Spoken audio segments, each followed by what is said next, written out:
مې خیرمار شو خو ښه روپۍ به مې ګټلې، ښه ډالرې به مې ګټلې، ښه د کاپۍ نه به مې کس پورته کولو.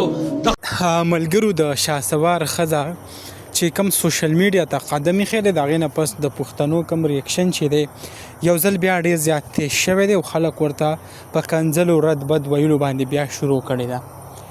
لږ نظر به واچو شهسوار د نن نه یو څو میاشتې مخکې یعنی کم د دین اسلام تبلیغ په لاره کې چې تللی و بیا یې د پښتنو نه ګیله شروع کړه چې ما څوک سپورټ کوي نه، ما سره څوک مالي مدد نه کوي او زه ډېر زیات غریب شوم او په دې کې چې کوم دی یعنی ما ته داسې یو قسمه ګیله غونته وکړه.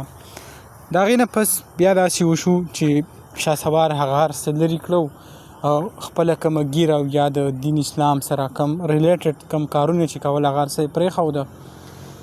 بیا یو ګانه ریکارډ کړه او هغه ګانو له پښتنو پته نشته چې څونه مینه ورکړه او ګانه چې کوم دی ورځ په ورځ ډېره زیاته وایرل شوه. شهسوار بیا ویل چې آیا ما کوم نعتونه ګانې سبې یعنی کوم د دین اسلام خدمت کو هغه چا نه سپورټ کوه او ما چې کوم ګانه یا څه ویلو نو خلکو له ډېره زیاته مینه ورکړه.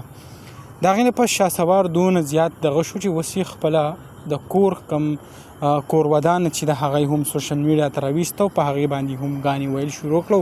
پښتانه چې کوم دي هغې له هم ډېر زیات سپورټ ورکړو، په میلیونونو کوم ویوز چې دي هغه یې حاصل کړو.